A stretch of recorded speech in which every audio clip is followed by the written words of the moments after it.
जब एक आतंकी हमला 26 बेगुनाहों की जान ले लेता है और एक अंतर्राष्ट्रीय मीडिया हाउस उसे मिलिटेंट अटैक कहता है, तो सवाल उठता है कि क्या शब्दों का चुनाव भी राजनीति से तय होता है।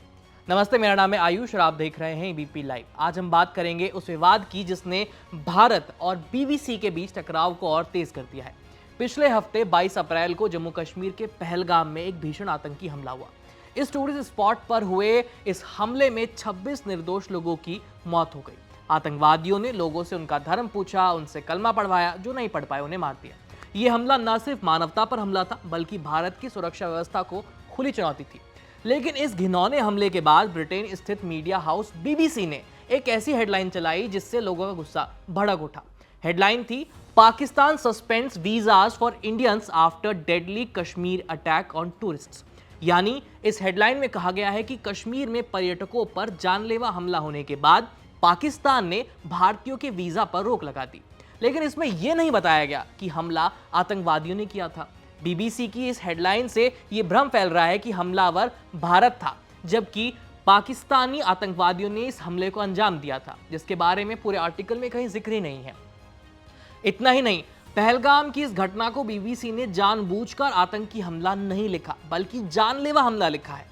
इससे साफ जाहिर हो रहा है कि बीबीसी ऐसे गंभीर और संवेदनशील मुद्दे पर भी अपने भारत विरोधी एजेंडे को आगे बढ़ा रहा है। इन्हीं हरकतों के कारण भारत सरकार ने बीबीसी इंडिया प्रमुख जैकी मार्टिन को औपचारिक चेतावनी दी है। सरकार ने कहा है कि ऐसी रिपोर्टिंग देश की भावनाओं को आहत करती है और भारत की छवि को नुकसान पहुंचाती है। इसके अलावा सरकार ने बीबीसी द्वारा आतंकियों को मिलिटेंट्स कहने पर भी आपत्ति जताई है।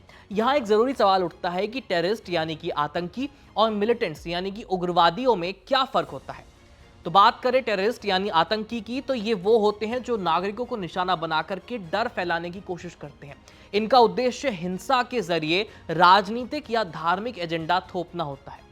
बात करें मिलिटेंट्स की यानी उग्रवादियों की, तो यह आमतौर पर हथियार उठाने वाला कोई भी व्यक्ति हो सकता है जो किसी विशेष आंदोलन या विचारधारा के लिए लड़ रहा हो। ये जरूरी नहीं कि वो आम नागरिकों को ही निशाना बनाए।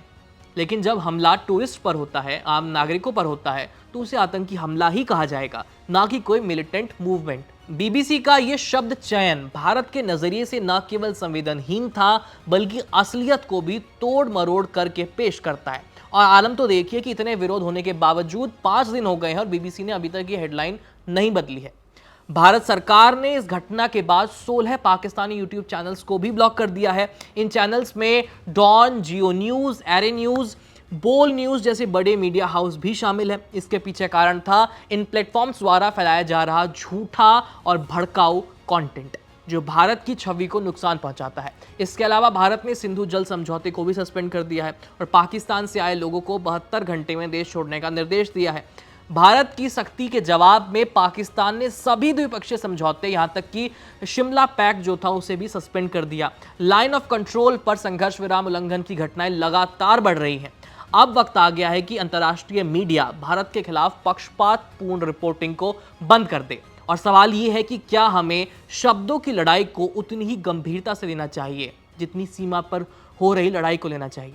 आपका क्या कहना है? क्या बीबीसी को भारत से माफी मांगनी चाहिए? कमेंट में अपनी राय जरूर लिख करके बताइए। वीडियो को लाइक और शेयर करें ताकि सच्चाई सब तक पहुंचे।